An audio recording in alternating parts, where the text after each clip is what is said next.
Hello friends, आपके अपने YouTube channel में स्वयं विद्यासागर पर स्वागत है। मेरे चैनल को सब्सक्राइब करें। आज जो है हम क्लास 12th के अवयव के पार्ट 2 को पढ़ेंगे। पार्ट 1 को पढ़ चुके हैं और पार्ट 2 में जो है हम जो है पार्ट 1 में जो है अवयव के प्रकार तथा उसकी परिभाषा के बारे में चर्चा किए। आज जो है इसी सेशन को आगे बढ़ाएंगे और अवयव में जो है हम लोग जो है पढ़ लिए थे कि अवयव के अवयव को कैसे दर्शाते हैं, रो और पंक्ति और कॉलम के रूप में दर्शाते हैं। जैसे मान लेते हो कि हम लोग जो दर्शाते थे, चलो मैं 3 क्रॉस जो है 4 का ले रहा हूँ। 3 क्रॉस 4 का अर्थ ये हुआ कि पंक्तियों की संख्या इसमें 3 होगी और स्तंभों की संख्या 4 होगी। और मैं यहाँ पर लिखूँ तो 1 2 0 और -1 2 3 6 -2 -2 1 0 6 ऐसा मैंने अभी लिखा। तो अब इसमें जो है इसकी कोटि जो लिखने की बात करेगा तो कोटि जो है गिनेंगे पंक्तियों की संख्या 1 2 और 3। पंक्तियों की संख्या 3 है और क्रॉस स्तंभों की संख्या गिनो 1 2 3 और 4 है। अर्थात यह जो है 3 क्रॉस 4 की कोटि है ना। मतलब इस अवयव की जो कोटि है 3 क्रॉस 4 की है। ऐसा ही जो है पहला क्वेश्चन है और इसी में से पूछ लेगा A31 का मान क्या होगा, A33 का मान क्या होगा और पूछ लेगा क्वेश्चन में A22 का मान क्या होगा, A21 का मान क्या होगा। ऐसे जो है बहुत सारे जो क्वेश्चन पूछ सकता है। A24 का मान क्या होगा और A34 का मान क्या होगा। बात समझा गया। ऐसे क्वेश्चन में पूछ लिया कि ये जो है। एक और क्वेश्चन ये पूछ सकता है कि इस अवयव में कितने अवयव हैं। तो इस अवयव में कितने अवयव हैं हम चाहे तो गिनकर भी बता सकते हैं और हम चाहे तो इस 3 और 4 का गुणनफल निकाल लेंगे। 3 × 4 अर्थात 4 × 12। कुल मिलाकर इस अवयव में जो है 12 अवयव होंगे। गिनकर भी बताया जा सकता है 1 2 3 4 5 6 7 8 9 10 11 12। मतलब कि गिन कर भी हम बता सकते हैं अवयवों की संख्या और गुणा करके भी हम बता सकते हैं अवयवों की संख्या की 12 है। अब जो है A31 को मैं फिर से दोहरा दे रहा हूँ। ऐसा जो एक सवाल पार्ट 1 में भी कराया गया था ना, इसमें भी मैं दोहरा दे रहा हूँ कि A31 को कैसे करेंगे, क्योंकि हम पहला क्वेश्चन तुम सब कर लोगे अपने से ही। A31 को दर्शाना है तो A31 का अर्थ है 3 दर्शा रहा है तीसरा पंक्ति। ये हो गया पहला पंक्ति, ये हो गया दूसरा पंक्ति, ये हो गया तीसरा पंक्ति।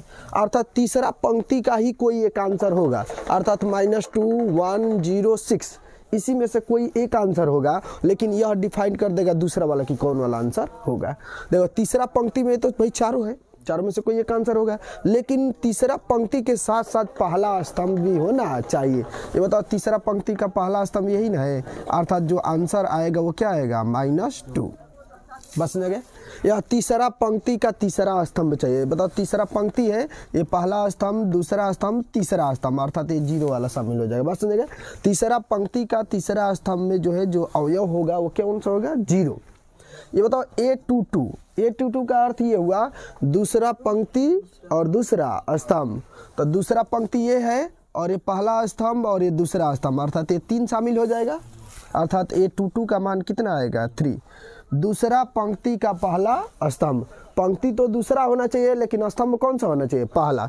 ये बताओ ये दूसरा पंक्ति है और पहला स्तंभ, ये 2 शामिल हो जाएगा क्या। तो ये जो है A21 का जो मान आएगा वो क्या आएगा, 2। A24 का मतलब ये है दूसरा पंक्ति और चौथा स्तंभ। ये दूसरा पंक्ति होगा, पहला स्तंभ, दूसरा स्तंभ, तीसरा स्तंभ, चौथा स्तंभ, अर्थात क्या आएगा -2। ये आ जाएगा -2। A34 मतलब तीसरा पंक्ति और चौथा स्तंभ। ये जो तीसरा पंक्ति है और चौथा स्तंभ है, अर्थात क्या आएगा 6। ये आ गया 6। अभी क्वेश्चन ऐसे पूछ देता है A41 चौथा पंक्ति और पहला स्तंभ। तो चौथा पंक्ति गिनो 1 2 3, चौथा पंक्ति है ही नहीं है, अर्थात लिख देंगे नॉट डिफाइन। मतलब कि जो है नहीं ज्ञात कर सकते हैं, चाहे ये क्या है अपरिभाषित है, क्योंकि हम जानते हैं कि इसमें चौथा पंक्ति है ही नहीं है तो अवयव कहाँ से होगा ना। तो इसमें डिफाइन नहीं किया जा सकता, बताया नहीं जा सकता है, ठीक है, क्योंकि इसमें चौथा पंक्ति नहीं है। बात समझ गया, कोई दिक्कत। अब जो है आगे जो है एक और जो है हम सवालों की प्रैक्टिस कर लेंगे थोड़ा सा। संभव यदि जो है अवयवों की संख्या दिया है तो संभव कोटियाँ क्या क्या हो सकती है, पहले वाले में भी पढ़ लिया है, इसमें भी थोड़ा सा एक सवाल को हम रिपीट कर लेंगे ना, कोई दिक्कत। ये बताओ, एक तुम सभी बता दो कि यदि जो है किसी अवयव में 9 अवयव हैं, किसी अवयव में 9 अवयव हैं तो कितनी संभव कोटियां बनाई जा सकती हैं बताओ। 1 क्रॉस 9 और इसी को उलट देंगे 9 क्रॉस 1, फिर क्या होगा 3 क्रॉस 3 और इसको तो उल्टा कर नहीं पाएंगे और इसका गुणनखंड हो नहीं पाएगा, बस समझेंगे। और जो 9 का गुणनखंड कर पाएंगे, 2 के फैक्टर में नहीं तोड़ पाएंगे। 1 क्रॉस 9, 9 क्रॉस 1 और जो 3 क्रॉस 3 का ही होगा। मतलब कि जो है 3 संभव कोटियां बनाई जा सकती हैं। यदि किसी अवयव में 9 अवयव हैं तो 3 जो है संभव कोटियां बनाई जा सकती हैं। बात समझेंगे। आगे जो है अगला जो है हम लोग टाइप के पास चलेंगे। अब ये जो है जितना पढ़े ये सब जो है पार्ट 1 की बातें थी। अब पार्ट 2 में जो है हम जो है क्या पढ़ेंगे, मतलब कि आगे वाला जो टाइप क्या होगा इसको देखना है। अब जो है क्वेश्चन में दे देगा ना कि एक जो है अवयव है, जैसे मान लेते हैं एक अवयव है जो 2 क्रॉस 2 का है, ठीक है। एक अवयव है जिसकी कोटि 2 क्रॉस 2 है और कह देगा कि aij का मान जो है i प्लस जे बाई 2 है ना, i प्लस जे बाई 2 है। और कह रहा है कि जो a है ना वह 2 क्रॉस 2 का अवयव है। तो 2 क्रॉस 2 का अवयव का मतलब क्या हुआ कि इसमें पंक्तियों की संख्या भी कितनी है 2 है और स्तंभों की संख्या भी कितनी है 2 है। बस समझे, पंक्तियों की संख्या 2 से अधिक नहीं हो सकती और स्तंभों की संख्या 2 से अधिक नहीं हो सकती। बस समझे, अर्थात इसमें जो अवयव होगा a11 होगा, a12 होगा। क्या स्तंभ 2 से अधिक हो सकते हैं? नहीं। ये बताओ a21 होगा, बस समझ गया, और a22 होगा। और कुछ हो सकता है? तीसरा पंक्ति हो नहीं सकता क्योंकि इधर वाली जो हमारी पहले पंक्ति को दर्शाता है, पहला पंक्ति दूसरा पंक्ति, बस समझ गया। तीसरा पंक्ति हो नहीं सकता है, पहला स्तंभ दूसरा स्तंभ और तीसरा स्तंभ हो नहीं सकता है। इसका मतलब कि ये जो है ना, जो दिया है ना, ये फार्मूला दिया है भाई, इसी की सहायता से जो है हमको अवयव को क्या करना है, ज्ञात करना है। और a बराबर जो है हम अवयव को ज्ञात करेंगे, यहाँ पर रखेंगे ना। देखो i का मतलब ये है कि पंक्तियों की संख्या और j का अर्थ है स्तंभों की संख्या। अर्थात हमने बताया था कि जो पंक्तियों की संख्या होती है उसको सबसे पहले लिखते हैं और जो स्तंभों की संख्या होती है उसको क्या लिखते हैं, बाद में लिखते हैं। बस समझ गया। तो यहाँ पर बस फार्मूला है, इससे घबराना नहीं है। बस जो ये समझ लेना है कि ये भाई ये जो है पंक्ति है और ये क्या है, स्तंभ है। लेकिन हम aij जो है फार्मूला के रूप में दिया है कि यदि पंक्तियों की संख्या और स्तंभों की संख्या को जोड़ देना है और 2 से क्या कर देना है, भाग दे देना है। एक बात बताओ, यदि मैं जो है i के स्थान पर 1 रखता हूं और j के स्थान पर भी 1 रखता हूं तो बराबर के उस पर भी तो i के स्थान पर 1 रखेंगे और j के स्थान पर 1 रखेंगे। बस समझ गया। मतलब कहने का अर्थ ये कि i का भी मान 1 है और j का भी मान क्या है, 1 ही है। और जब इसमें रखेंगे तो 1 धन 1, क्योंकि i का भी मान 1 और j का भी मान क्या है, 1 है। और बटा में क्या हो जाएगा, 2, अर्थात 1 और 1 कितना हो जाएगा, 2 बटा में 2, अर्थात इसको कटाएंगे तो 2 एकम में 2, अर्थात अवयव का एक अवयव मिल गया a11 और a11 का मान कितना आया, 1। बस समझ गया।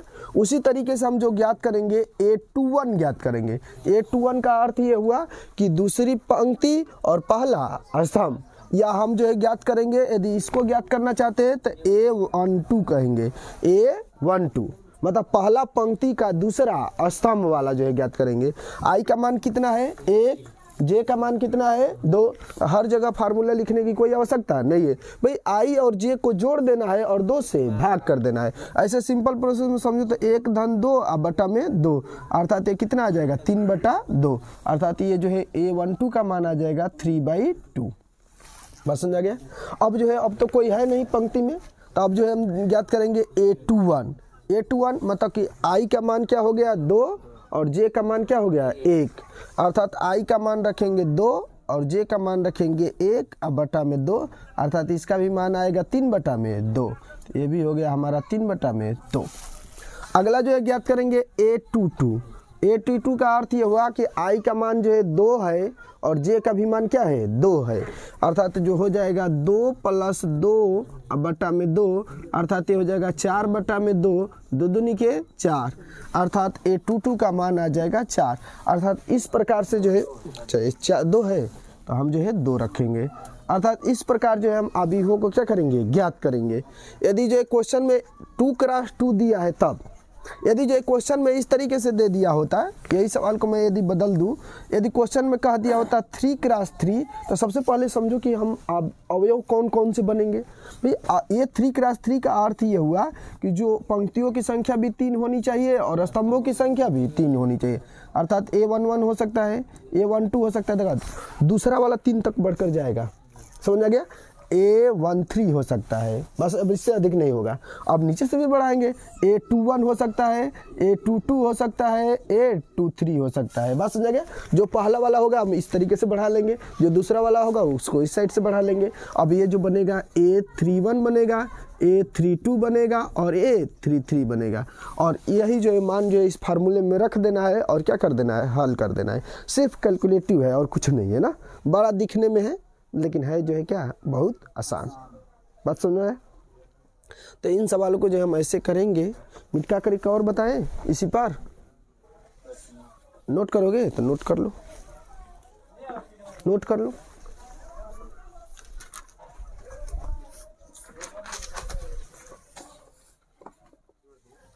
अब जो है इसी सवाल में एक और जो है देखते हैं सवालों को।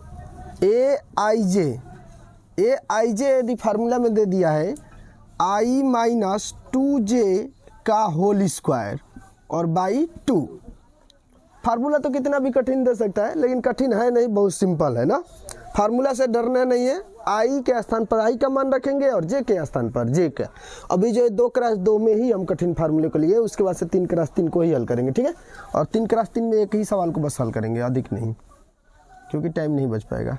तो A11 होगा, A12 होगा, A21 होगा और A22 होगा। अब इससे अधिक जाएगा क्योंकि 2 क्रॉस 2 है, क्योंकि इस क्वेश्चन में खुद कह देगा कि 2 क्रॉस 2। यदि नहीं कहेगा तो हम कैसे जानेंगे कौन सा क्रॉस निकालना है ना। यह जो है अभी जो 2 क्रॉस 2 का है, अर्थात A11 निकालेंगे, A12 निकालेंगे, अर्थात 2 से हम अधिक नहीं जाएंगे, ठीक है। और स्तंभों की संख्या भी 2 से अधिक नहीं होनी चाहिए और पंक्तियों की संख्या भी 2 से अधिक नहीं होनी चाहिए। ज्ञात करते हैं। A11 रखेंगे, डायरेक्ट यदि रखते हो तो डायरेक्ट भी रख सकते हो। 1 माइनस 2 गुणे 1 अर्थात -2 आएगा, 1 में से 2 घटाएंगे -1 का होल स्क्वायर 1/2 आंसर आ जाएगा ना। हम नहीं रखते हैं, हम जो मान रखेंगे I का मान जो है 1 है, माइनस 2 गुणे J का मान कितना है 1 का होल स्क्वायर और बटा में क्या हो जाएगा 2, अर्थात 1 माइनस 2 का होल स्क्वायर अपान क्या हो जाएगा 2। और जब 1 में से 2 को घटाएंगे तो -1 बचेगा, और -1 का जब होल स्क्वायर करेंगे, देखो 2 का स्क्वायर नहीं है, यह जो स्क्वायर है -1 का स्क्वायर है, सिर्फ ऊपर वाले का स्क्वायर है। तो हम 2 का स्क्वायर 4 नहीं बनाना है ना, ऊपर वाले का ही स्क्वायर करना है। और -1 का स्क्वायर करेंगे तो क्या हो जाएगा +1, क्योंकि -1 गुणे -1 करेंगे तो माइनस गुणे माइनस प्लस हो जाएगा, और 1 गुणे 1 1 ही होगा, अर्थात जो आ जाएगा आंसर 1/2। अर्थात जो आप हमारा अवयव बनेगा वो पहला अवयव होगा 1/2। बात समझ गया। अब जो है 1-2 का मान ज्ञात करते हैं।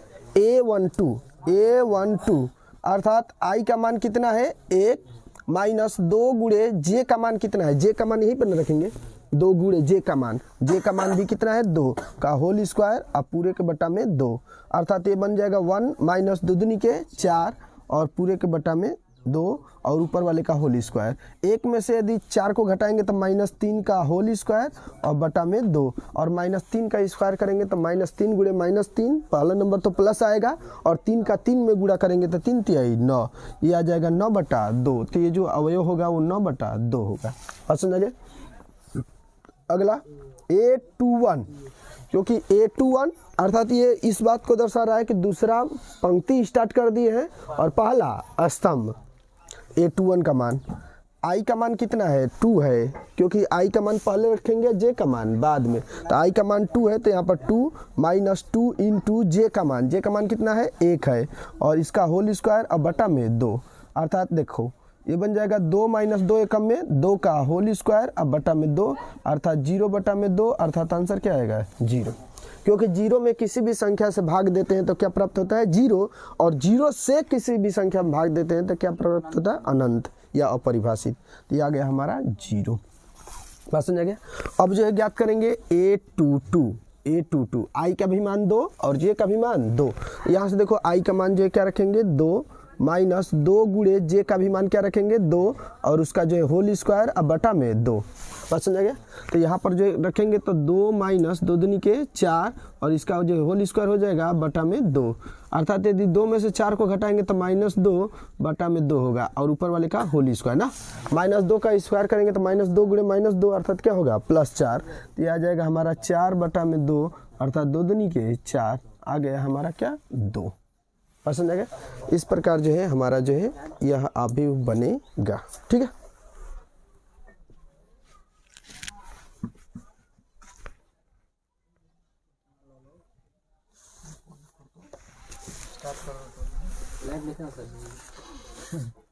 प्रकार में 3x3 में अब क्वेश्चन में क्या दे देगा, एक अवयव है 3x3 का, ऐसे भी दे सकता है 2x3, 3x3, 3x4 कुछ भी दे सकता है, लेकिन हमारे जो किताब में है वो जो 3x3 है और 2x2 है। 2x2 के तो सवालों को हल कर लिए। अब जो 3x3 में जो दे देगा कि एक अवयव है उसकी कोटि जो है 3x3 है और फार्मूला दे देगा। फार्मूला क्या देगा, AIJ बराबर 1/2 माड में I माइनस जे। बात समझ आ गया। ये मैं एक छोटा सा टाइप बता रहा हूँ, ठीक है। जब एक्सरसाइज की प्रैक्टिस करना होगा तो अगले दिन जो प्रैक्टिस करेंगे। 1/2 I माइनस जे। 1/2 का अर्थ ये होता है, हम यहाँ से यदि इसको सिंप्लीफाई कर लूँ तो ये हो जाएगा I माइनस जे और बटा में 2। बात समझ आ गया। और माड का अर्थ ये होता है कि यदि आंसर माइनस में भी आता है तो उसको हम किस में लेंगे, प्लस में। यदि आंसर प्लस में आता है तो कोई बात नहीं, ऐसा नहीं कि प्लस में आ जाएगा तो उसको माइनस में ले लेंगे, नहीं। यदि जो है आंसर प्लस में आता है तो प्लस में रहेगा, यदि आंसर माइनस में भी आता है तो भी हमको उसको किस में लेना है, प्लस में ही लेना है। बस इतना बात को याद रखना है। और यह 3x3 है तो जो हमारा अवयव बनेगा वो भी तो 3x3 का ही बनेगा, अर्थात 3x3 का हम अभी बनाएंगे, यहाँ लिखेंगे, बाकी सबको नीचे हल करेंगे। ठीक है। तो क्या बनेगा हो, A11, A12 और A13। बस जाएगा। 3 स्तंभ ही हो सकते हैं और 3 पंक्तियाँ होंगी, तो 3 पंक्तियों में तो एक पंक्ति कंप्लीट हो गई। दूसरा पंक्ति स्टार्ट करेंगे तो A21, A22 और A23। ये लिखने की ज़रूरत नहीं है, फिर भी लिख दे रहे हैं ताकि जो है आसान हो जाए। A31, A32 और A33, 3 पंक्ति और 3 स्तंभ क्या हो गए, कंप्लीट हो गए। इसी फार्मूले में इन सबको रखना है और रखकर जो है मानों को क्या करना है, हल कर लेना है। ठीक है। यहाँ पर हम जो है जो अवयव बनेगा उसको जो है हम यहाँ पर रख लेंगे। ठीक है। अब देखो, अब जो है रखेंगे A11,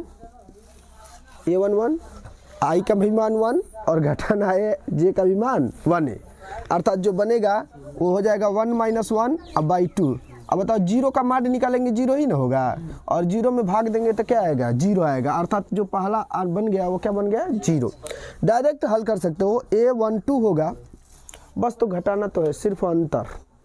अब बताओ रखो I का मान 1 में से 2 घटाएंगे -1 का मान निकालेंगे +1 अर्थात 1/2। बस समझेंगे। तो रख देते हैं 1 - 2 अर्थात निकालेंगे तो क्या आएगा हो, 1 - 2/2 अर्थात माड में -1/2। अब माड से जब बाहर निकलेंगे तो प्लस में आ जाएगा 1/2, क्योंकि माड का अर्थ होता है यदि माइनस में भी आता है तो उसको हम किस में लेंगे, प्लस में। तो ये आ गया हमारा 1/2। आगे देखो A13 मतलब I का मान जो है 1 है और J का मान क्या है 3 है, तो घटा दो, माड में 1 - 3 माड में /2, इसको घटाएंगे तो -2 आएगा। -2 का माड क्या होता है, +2, तो ये बन जाएगा 2/2 अर्थात क्या होगा 1। तो ये आ गया हमारा 1। ठीक है। वैसे ही जो है A21 से स्टार्ट करेंगे। देखो पहला पंक्ति कंप्लीट, पहला पंक्ति और 3 स्तंभ कंप्लीट हो गए। अब जो दूसरा पंक्ति स्टार्ट करेंगे A21, और जब A21 याद करेंगे तो ये बताओ I का मान क्या आ गया 2, तो ये हो गया 2, और J का मान कितना हो गया 1, तो बाई 2, और 2 में से 1 घटाएंगे क्या बचेगा 1, अर्थात 1/2, अर्थात नीचे बन जाएगा 1/2। हम चाहे तो डायरेक्ट तुम सब भी कर सकते हो A22, ये बताओ 2 में से 2 घटाओगे क्या बनेगा 0, और 0/2 अर्थात क्या बनेगा 0। अब मैं डायरेक्ट कर रहा हूँ, ठीक है। अब फार्मूले पर रखेंगे नहीं, A23 करेंगे ना हो, A23 इधर 2 में से 3 को घटाएंगे तो -1, और -1 का जब मार लेंगे तो 1, अब बटा में तो 2 रहेगा हमेशा, तो 1/2। आगे देखो अब जो है 3 कॉलम खत्म हो गए। अब तीसरा पंक्ति स्टार्ट करेंगे, पहला पंक्ति खत्म, दूसरा पंक्ति खत्म, अब तीसरा पंक्ति, तो A31 तीसरा पंक्ति पहला स्तंभ, ठीक है। A31 ये बताओ 3 में से 1 को घटाएंगे क्या बचेगा 2, और 2 का मान निकालेंगे तो क्या बचेगा 2, -2 नहीं बचेगा +2 बचेगा, क्योंकि i का मान जो है 3 है, तो 3 और -1 अर्थात 2, और 2 प्लस में आया, मान भी निकालेंगे तो प्लस में होगा, अर्थात 2 एकम में 2, ये बन जाएगा 1। A32 ना, A32 ये बताओ 3 में से 2 घटाएंगे क्या बचेगा 1/2, अर्थात ये बन जाएगा 1/2। A33 3 में से 3 को घटाएंगे क्या बचेगा 0/2, अर्थात क्या बनेगा 0। यही जो है तुम्हारा 3x3 का क्या बनेगा अवयव। मतलब कहने का अर्थ ये है कि कैसा भी फार्मूला रखे i और j का मान रख देना है, और जो हमारा अवयव प्राप्त होगा उसको जो है अभी में क्या कर देना है, सजा कर रख देना है। बस समझ गए। तो ये जो है हमारा हुआ 3x3 का, ठीक है, नोट डाउन कर लो। समझ में आया जी पंकज?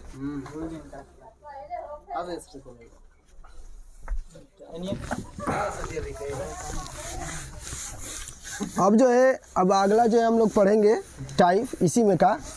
अब एक लाइन जो है नोट में लिख लो, एक लाइन नोट में एक लाइन लिख लो नोट में। यदि 2 अवयव, नोट में लिखो, यदि 2 अवयव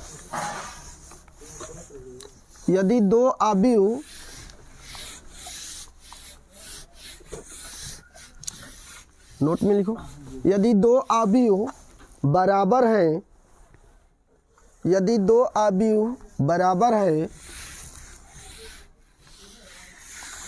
यदि 2 अवयव बराबर है तो, यदि 2 अवयव बराबर है तो उनके संगत अवयव, यदि 2 अवयव बराबर है तो उनके संगत अवयव आपस में बराबर होते हैं। यदि 2 अवयव बराबर है तो उनके संगत अवयव आपस में बराबर होते हैं। यदि 2 अवयव आपस में बराबर है तो उनके संगत अवयव आपस में क्या होते हैं, बराबर होते हैं। यदि मैंने दे दिया इन दोनों अवयव को कि ये बराबर है, क्योंकि यदि मैं बोल भी दूं कि ए अवयव है और ये बी अवयव है, ए अवयव और बी अवयव आपस में बराबर है, तो इसके संगत अवयव आपस में बराबर होंगे। संगत अवयव का अर्थ ये हुआ, पहले नंबर तो इसकी कोटि सेम होगी। भाई जब 2 अवयव बराबर है तो कोटियाँ अलग थोड़ी नहीं हो सकते हैं, यदि कोटियाँ अलग होगी तो बराबर कहाँ से होगा। और दूसरा नंबर, इसके संगत अवयव आपस में बराबर होंगे, अर्थात ये जो पहला वाला होगा ना ये पहले वाले के बराबर होगा, ये जो दूसरे वाला होगा ना ये दूसरे वाले के बराबर होगा, अर्थात A11 होगा वह A11 के बराबर होगा, A12 होगा वह A12 के बराबर होगा। इसी को हम संगत अवयव कहेंगे। बात समझेगा? ऐसा नहीं कि ये वाला है तो हम इसको लेंगे कि इसके बराबर होगा, नहीं, यह पहले नंबर पर है तो पहले वाले के क्या होगा, ये बराबर होगा। बात समझा गया? तो कहने का अर्थ ये है कि पहला वाला अब यहाँ से जो है पूछ लेगा कि XY का मान ज्ञात करो। नोट लिखवाने का मतलब यही हुआ कि यदि 2 अवयव आपस में बराबर है तो उनके संगत अवयव आपस में बराबर होते हैं। ये कभी नहीं कहेगा कि बराबर होते हैं कि नहीं होते हैं, ठीक है।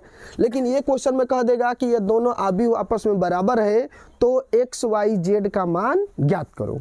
अब देखो X Y और Z, XYZ का जो है मान क्या करना है, ज्ञात करना है। तो जब जानेंगे तभी तो कि इसका निष्कर्ष कैसे निकालेंगे। अब ये बताओ X प्लस जो Y है वो किसके बराबर होगा, 7 के बराबर होगा, अर्थात एक बन गया X प्लस Y बराबर आ गया 7। ये समीकरण नंबर क्या बन गया 1। जो Y है वो किसके बराबर है, 3 के। कम खत्म। इन दोनों की सहायता से हम तो X का भी मान ज्ञात कर सकते हैं। Y का मान समीकरण 1 में रखने पर, बात समझ गया। अब X का मान आराम से क्या कर सकते हैं, ज्ञात कर सकते हैं। लिख देंगे Y का मान समीकरण 1 में रखने पर। अब जो हम 1 में रख दो तो X प्लस Y बराबर हम जानते हैं कि 7 है और Y का मान हमको प्राप्त हो गया है। एक तो आराम से ज्ञात हो गया, Y का मान 3 है, आंसर बन गया, Y का मान आ गया। X का मान ज्ञात करना तो इसमें रख देते हैं 3, अब बराबर आ जाएगा 7, अर्थात X का मान कितना आ जाएगा 4। X का भी मान आ गया 4।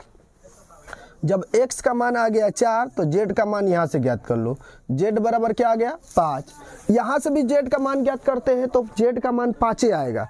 ऐसा नहीं कि एक ही अवयव में X का मान यदि 2 आ गया दो अलग अलग आ गया अर्थात वो दोनों अवयव कभी बराबर नहीं होंगे। अब ऐसा नहीं कि जेड का मान तो यहाँ से 5 आ गया, यहाँ से हल कर दे तो 3 आ गया, इसका मतलब ये अवयव बराबर नहीं होगा, कभी नहीं हो सकता है। ठीक है, निकाल लेते हैं यहाँ से भी। x प्लस जेड का मान कितना है 9, x का मान हम समझते हैं क्या है 4 प्लस जेड बराबर कितना 9, तो जेड बराबर जो है 4 को उधर भेजेंगे तो कितना बचेगा 5 बचेगा, क्योंकि 9 में से 4 जाएगा, क्योंकि ये प्लस है तो उधर जाएगा तो घट जाएगा ना, तो घटाएंगे 9 में से 4 को घटाएंगे क्या बचेगा 5, अर्थात यह दोनों अवयव बराबर थे और इसमें जो एक्स वाई का जो मान आया वह 4 और 3 और जेड का मान क्या आया 5, अर्थात जो आंसर बनेगा क्वेश्चन जैसे कहेगा एक्स वाई जेड का मान ज्ञात करो, अर्थात एक्स का मान पहले, वाई का मान बाद में और जेड का मान उसके भी बाद में। एक्स का मान कितना आया 4, वाई का मान कितना आया 3 और जेड का मान कितना आया 5, तो जो तुम्हारा क्या बनेगा आंसर। बात समझ गया। यदि दो अवयव आपस में बराबर है तो इस बात को सिर्फ याद रखना है कि उसके संगत अवयव आपस में क्या होते हैं बराबर होते हैं। बात समझ गया।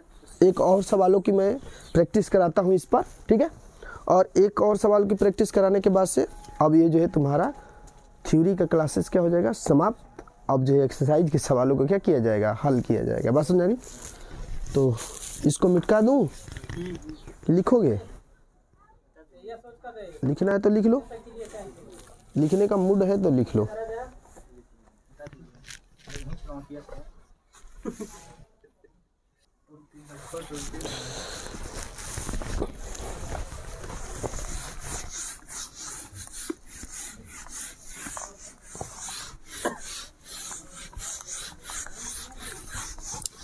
इसी टाइप में जो है एक और सवाल को हल करेंगे ना, यही 2x2 में ही हल करेंगे। 2x2 में एक और हम सवाल को हल करते हैं। x प्लस वाई दे दिया, यहाँ पर z दे दिया, यहाँ पर 6 दे दिया और यहाँ पर xy दे दिया। ठीक है, अब देखो यहाँ पर जो है 7 दे दिया है, यहाँ पर 5 दे दिया है, यहाँ पर 6 दे दिया है और यहाँ पर जो है 12 दे दिया। ठीक है, ऐसे क्वेश्चनों को कैसे हल करेंगे। ठीक है, कहने का अर्थ है कि बस एक ही सिंपल थोड़े नहीं देगा, क्या सिंपल है आराम से कर लो, कठिन भी देगा, उसका मूड है, जैसा मूड करेगा किताब का वैसा देगा ना। लेकिन हम लोग हर एक टाइपों को जो है पहले पढ़ लेंगे थ्योरी क्लासेस में, उसके बाद से ही किताब के सवालों को स्टार्ट करेंगे ना। और हमारे तरीके से पढ़ोगे तो कोई भी सवाल में कहीं दिक्कत नहीं होगा। अपने मन से पढ़ोगे ना किताब को जल्दी में ख़त्म कीजिए, भाई दिक्कत तो होगा, थोड़ा सा तो कठिनाई का सामना करना ही पड़ेगा। देखो x प्लस वाई बराबर 7 और यहाँ से तो हमको कोई मतलब नहीं है 6 से तुलना करने की कोई आवश्यकता नहीं। z बराबर 5, एक तो आंसर आ गया, z बराबर 1 के लिए 5 है, आराम से आंसर आ गया। z का मान कहेगा क्वेश्चन में कि x y z का मान ज्ञात कीजिए, क्वेश्चन में कह देगा, तो एक तो आंसर पहले बना लो भाई, z बराबर 5 आ गया, एक आंसर हम कर लिए। इसको अब इसी को 7 के बराबर करते हैं, लेकिन पहले एक आंसर बन रहा है उसको तो बना लिया जाए, बस समझ गए। तो ये जो है z का मान आ गया हमारा 5, इससे कोई दिक्कत नहीं। x प्लस वाई बराबर कितना है 7, x प्लस जो y बराबर है 7 है। यदि जो है x y जो है इधर अब जो छोड़ो हटाओ, आगे जो है समीकरण नंबर इसको हम 1 बना लेते हैं और x y का मान कितना है 12। अब कहोगे सर जी z बराबर 5 तो हो ही गया, ये तो हो ही गया। और ये देखो ये 6 बराबर 6, इसकी तुलना करने की कोई आवश्यकता नहीं है, क्योंकि हमको x y z का मान ज्ञात करना है, न ही कि 6 बराबर 6 दिखाना है। ठीक है, और एक्स वाई का मान कितना है 12, एक्स वाई का मान जो है 12 है। एक्स वाई का अर्थ होता है गुणा, एक्स वाई का अर्थ क्या होगा गुणा। तो ये जो गुणा जो है दिया है 12। एक बात बताओ, यहाँ से जो है हम चाहे तो y का मान क्या कर सकते हैं ज्ञात कर सकते हैं, और y का मान ज्ञात करेंगे तो बताओ ये गुणा में है तो उस पर जाएगा तो क्या बन जाएगा भाग बन जाएगा ना। तो y बराबर हो जाएगा 12 बटा में x। ये समीकरण नंबर क्या था 2, ये समीकरण नंबर 2 है। हम कह देंगे कि y का मान समीकरण 1 में रखने पर हम जो हल कर रहे हैं कौन सा विधि है प्रतिस्थापन विधि, जो 10 में पढ़े हो विलोपन वज्र प्रतिस्थापन, और एक जो ये जो 3 विधियां पढ़े हो ना, प्रतिस्थापन विधि विलोपन विधि और वज्र गुणन विधि, और ये भी आती है सारणी विधि जो अब जो है 12 में पढ़ना है उसको। ठीक है, तो यह y बराबर आ गया 12 बटा में x, अर्थात हम जो समीकरण 2 से y का मान निकाले हैं इसको समीकरण 1 में क्या करेंगे रखेंगे। ठीक है, तो लिख देंगे y का मान समीकरण 1 में रखने पर, समीकरण 1 में रखने पर y का मान समीकरण 1 में क्या करने पर रखने पर, अब रख दिया जाए। और हम जानते हैं कि समीकरण 1 है x प्लस वाई बराबर कितना है 7 है, और y के स्थान पर रखना है। देखो ये जो प्लस है y का मान कितना है 12 बटा में x, तो बन जाएगा 12 बटा में x और बराबर क्या होगा 7। अब सिंपल जो है ये भिन्न का जोड़ है जो छोटे क्लासों में लड़के करते हैं। ये बताओ हर का इसमें गुणा कर देंगे तो बन जाएगा x² और प्लस 12 और पूरे के बटा में क्या होगा x इक्वल टू 7। ये बताओ ये जो है भाग है तो उस पर जाएगा तो गुणा, तो बन जाएगा 7x, अर्थात बनेगा x² plus 12 equal to 7x। ये बताओ 7x को इस पर लाएंगे तो माइनस बन जाएगा ना, तो ये बन जाएगा x² minus 7x plus 12 equal to क्या हो जाएगा 0। इस 12 का ऐसा गुणनखंड करो कि गुणा करने पर प्लस 12 आने चाहिए और जोड़ने पर माइनस 7 आने चाहिए। 4 गुणे 3, लेकिन 4 गुणे 3 को जोड़ेंगे तो प्लस 7 आएगा, इसलिए हम 12 का जो गुणनखंड करेंगे वो करेंगे -4 गुणे -3। क्या इन दोनों का गुणा करेंगे तो प्लस 12 आएगा और इन दोनों को जोड़ेंगे तो -7 आएगा, बस जगह। तो इसी को दो हिस्सों में क्या किया जाता है, ब्रेक किया जाता है, तोड़ा जाता है। x² minus 4x minus 3x और प्लस 12 बराबर क्या बचेगा 0, बस समझा गया। ये बता इन दोनों में कॉमन क्या है x, तो x माइनस 4 बचेगा और इन दोनों में क्या कॉमन है -3, और जब -3 कॉमन लेंगे तो x माइनस 4 बचेगा इक्वल टू 0। तो x माइनस 4 एक क्वेश्चन में क्योंकि दोनों बराबर है और दूसरे क्वेश्चन में बच जाएगा x माइनस 3। बात समझ में आया। अब जो है मैं इसी सवाल को थोड़ा सा यहाँ पर कर दे रहा हूँ, ठीक है। ये जो है पैक कर दे रहा हूँ इन सबको, और जो है ये वाला जो है मैं यहाँ पर कर रहा हूँ, ठीक है। देख लो ये वाला सवाल, x माइनस यदि जो है 4 दिया है और एक कोष्टक में x माइनस 3 दिया है इक्वल टू 0। यदि x माइनस 4 बराबर 0 करेंगे तो x का मान क्या आएगा 4। यदि जो है हम x माइनस 4 बराबर यदि 0 करते हैं तो x बराबर कितना आ जाएगा 4। और यदि जो है x बराबर 4 है तो हम y का मान यहाँ से ज्ञात कर लेंगे। y बराबर हम जानते हैं क्या है 12 बटा में x। ये बताओ 12 बटा में 4 ना हो, 12 बटा में भाई x का मान ज्ञात कर चुके हैं 4, 4 3 12। यदि जो है हम x का मान 4 लेते हैं तो आंसर बनेगा 4 का मान 3, मतलब y का मान क्या आएगा 3। लेकिन दो कंडीशन है, क्योंकि x का मान हम 4 भी नहीं ले सकते हैं, क्योंकि x का मान 3 भी है तो हम इसको भी तो ले लेंगे। यदि जो है हम x का मान 4 लेते हैं तो आंसर बने y का मान क्या आएगा 3 और z का मान आ जाएगा 5, ये आंसर कंप्लीट होगा। यदि यहाँ पर यदि भाई कंडीशन देंगे, यदि जो है हम x माइनस 3 इक्वल टू 0 करते हैं तो x बराबर क्या बन जाएगा 3, तो y बराबर कितना होगा, क्योंकि y का मान हम जानते हैं 12 बटा x है, तो ये बताओ 12 बटा में जो है 4 हो जाएगा 3 हो जाएगा, 3 चौके 12। अर्थात x का मान यदि हम 3 लेते हैं तो y का मान क्या आएगा 4 और z का मान तो फिक्स है 5 है, उसमें कोई दिक्कत नहीं। यहाँ से दो जो है x y के दो मान होंगे, x का मान यदि 4 लेंगे तो y का मान 3 आएगा, यदि x का मान 3 लेंगे तो y का मान क्या आएगा 4 आएगा। इस मतलब समीकरण का यही जो है क्या होगा हल होगा। ये जो है तुम्हारा क्या है, ये जो द्विघात समीकरण बना, द्विघात समीकरण बना, तो द्विघात समीकरण को हल करने का तरीका 10 में जो है सभी लड़के सीखे होंगे, ठीक है। तो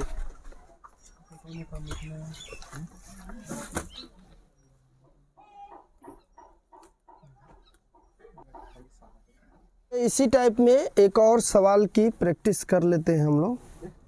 देखो x plus y plus z, ठीक है, x प्लस वाई और यहाँ पर दे दिया है y प्लस जेड, ठीक है, और इस पार जो है दिया है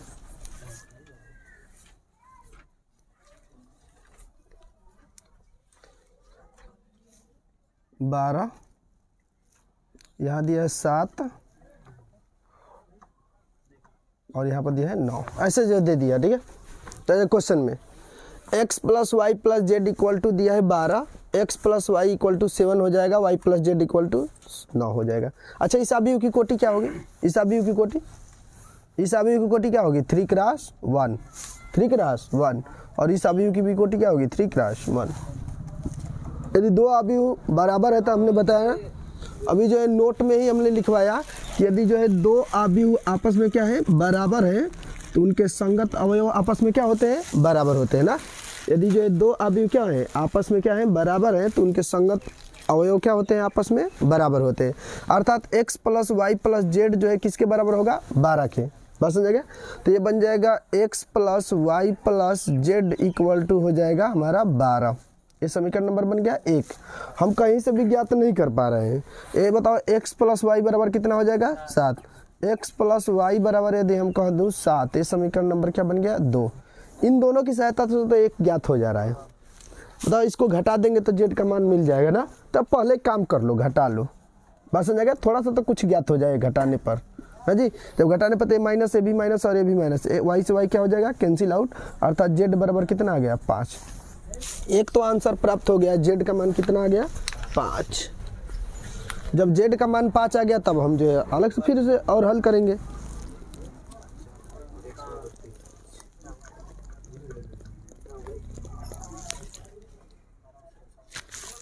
जब जेड का मान आ गया 5 तो आगे जो है हल करेंगे। अब देखो y plus z equal to 9 है, y plus z equal to क्या होगा 9, क्योंकि यहाँ से हम हल करेंगे y plus z equal to 9। ये बताओ y का मान हमको z का मान मालूम है कितना है 5, तो यहाँ पर नहीं रख देंगे समीकरण नंबर 3 में, तो वह z का मान रख दो। y प्लस 5 इक्वल टू 9, अर्थात y बराबर कितना आ जाएगा, घटाएंगे तो क्या बचेगा 4। अब एक चीज़ तो हमको बस ज्ञात करने की आवश्यकता है, वो भी जो है z का मान ज्ञात हो गया 5, y का मान आ गया 4। अब जो है ज्ञात करना है x का मान। हम जानते हैं कि x प्लस वाई बराबर 7 है समीकरण नंबर 2 से। x plus y equal to जो है 7 होगा, समीकरण नंबर क्या हो गया 2। और यहाँ पर जो है y का मान हमें क्या है ज्ञात है कि 4 है, y का मान ज्ञात है कि 4 है, अर्थात x प्लस 4 इक्वल टू हो जाएगा 7, और यह 4 जो है उधर जाएगा तो क्या हो जाएगा घट जाएगा, x बराबर आ जाएगा 7 माइनस 4, और x बराबर यदि 7 में से 4 को घटाएंगे तो क्या बचेगा 3, अर्थात जो x y z का मान आया, x का मान आया 3 और y का मान आ गया 4 और z का मान क्या आ गया 5। बस समझेगा। तो कहने का अर्थ है कि यदि दो आव्यूह जो है बराबर है तो उसके संगत अवयव जो है बराबर होंगे, उसकी सहायता से हम किसी भी समीकरण को क्या करेंगे हल करेंगे। बात समझ आए। तो ये जो है पहला प्रश्नावली के लिए जो है थ्योरी क्लासेस क्या हो गया परफेक्ट। ठीक है, कोई भी दिक्कत है तो पूछ सकते हो। ठीक है, यदि चैनल पर नए हो तो मेरे चैनल को सब्सक्राइब करें, यदि वीडियो अच्छी लगे तो लाइक शेयर तथा कमेंट करें। धन्यवाद।